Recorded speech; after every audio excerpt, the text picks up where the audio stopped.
What's up, and welcome to the single player experience. I'm your host, Sebastian Mauldin, and in this episode, I'm going to talk about the 2022 remake that you should have in your video game backlog. That remake is The Last of Us Part 1. This game was rebuilt for the PS5, so it has all the features that the PS5 brings to the table, as well as many other improvements. In this episode, I'm going to break down those improvements and tell you why this game is one of the best games of all time. And I'm going to do that right after the intro. DJ, hit the beat. This is the Single Player Experience, the podcast that helps single player games manage their video game backlog.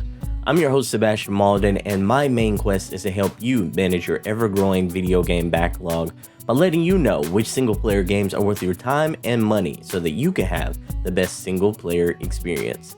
Now, without further ado, let's start the show. DJ, cut the beat. I crept slowly forward, carefully breathing slowly and moving as quietly as humanly possible, for I knew that if I made a sound, all hell would break loose. I can hear those clicking sounds all around the room. Oh, how much I hated that sound and the beings that they belonged to. The clickers always made me feel tense. Sure, I know that they can't see very well, so you could sneak around them, but in this world, things have a tendency to go wrong. One wrong move, and these fungus-encrusted remains of humans would try to swarm us.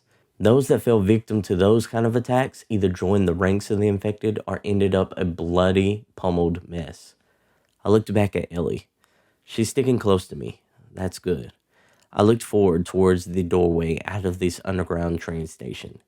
If we can make it to that door, we'll be safe. If we can make it there, perhaps we can breathe easy, if only for a moment. I crept slowly towards the goal, and then I heard a scream. I look to the left and I see one of the infected has spotted us. Damn it, they know we're here now. I quickly whip out my pistol and open fire. I have to protect us. I can't let them get to Ellie. Everything has gone to hell and it's a fight for survival. I wish I could say that this is a unique occurrence, but in this world, everything wants to kill you. The infected and the other survivors, everyone wants to kill you. That's the sound of the other clicking sound that I hate to hear the most in the world. The click-click of an empty gun. There's about 5 infected left and each one of them is walking towards us. I grab a metal pipe out of my backpack. There's a good chance that I'm going to die, but if I do, I'm going down swinging. So, this is a moment from The Last of Us. It's a game that has raised the bar on what I think video games can be. It's a game that hits hard and doesn't let go. And it's one of the experiences that you should have as a gamer. So let's talk about this latest remake of The Last of Us Part 1. When The Last of Us Part 1 was announced, I had the same questions and reactions as a lot of people. Did we really need another remake or remastered version of The Last of Us? I leaned towards no. After all, they just released the remastered game back in 2014 and it plays wonderfully on the PS4 and the PS5. Even though The Last of Us is among my top 5 games of all time, I still leaned towards no. So when this game came up for review, I went into it thinking that it really didn't deserve to be remastered or have that remake treatment. But then I heard the oh so familiar notes of the guitar and I knew that The Last of Us had its hooks in me all over again. So with the show, I normally answer the question, is this game a good single player experience? You've been listening to the show, so you already know my thoughts. You already know that I think this is a phenomenal single player game experience. So let's focus on the other 3 major questions that most people have about this game. Like, for starters, should you pay $70 for The Last of Us Part 1? Is it worth that $70 AAA PlayStation exclusive price tag? The next question is this the best way to experience The Last of Us? And the final question, should you have The Last of Us Part 1 in your video game backlog? Let's dive right into it. I'll answer all 3 of those questions in this episode. Right off the bat, I can for sure answer one of those questions. Yes, the game is easily the best way to play The Last of Us. And to be honest, it's not even close. The haptic feedback and the blazing quick load times alone make this the best version of the game to date. Add to that, the game is a massive improvement visually. You can see more emotions on the face of the characters. You can genuinely tell when a character is worried, uncertain, stressed, and frustrated.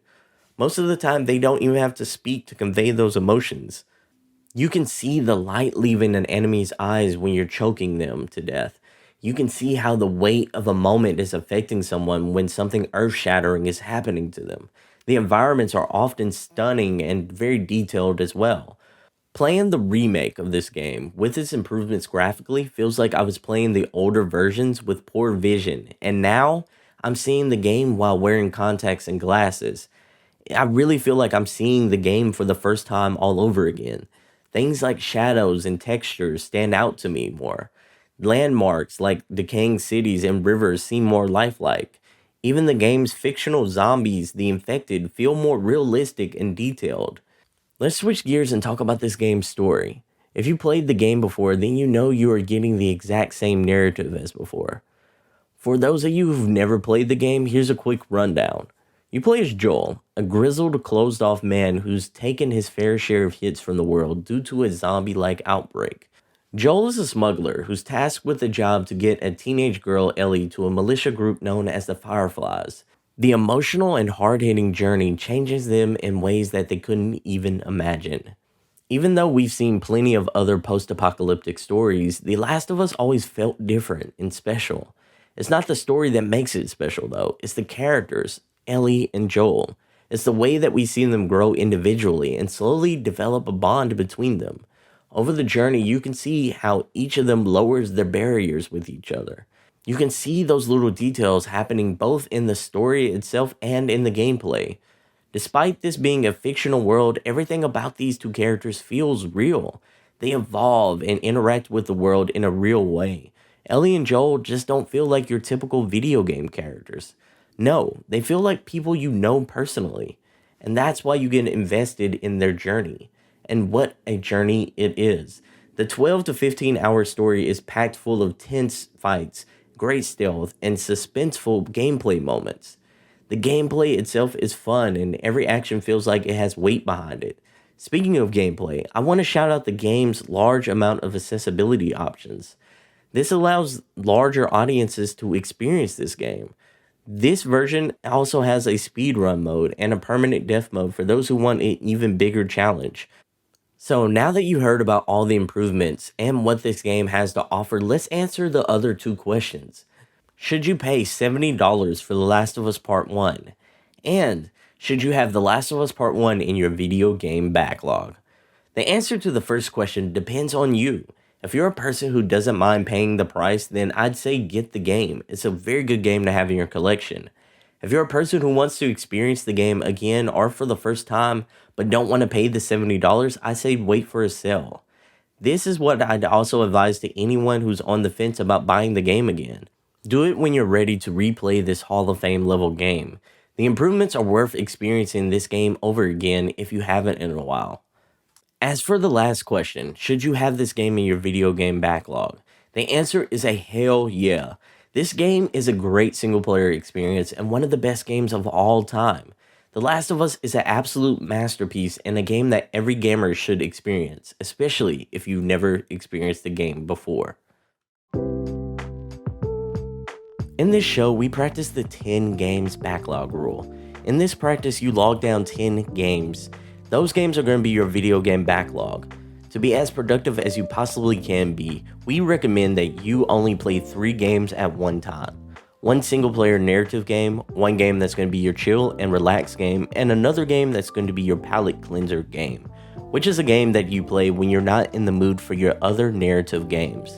When you complete or get tired of one game, it leaves the backlog list.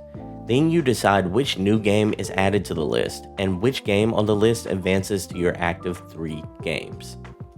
So where should The Last of Us fit in your video game backlog? I would definitely recommend The Last of Us Part 1 to be in your single player narrative game slot. If you're going to play this game, then it should be your primary focus. This story is well crafted and rich with character development that you should enjoy it and not play it while bouncing around too much with other games. It's also a game that's a bit on the shorter side, so you can mainline it pretty quickly. So that is the game recommendation of the week that you should consider adding to your backlog list. If you want me or my community of gamers to give you feedback on your backlog list, then join us in the Single Player Experience Discord server. Once you're in, feel free to share your video game backlog list or talk about good single player game experiences that you've had lately. The link to join the free Single Player Experience Discord server is in the show notes.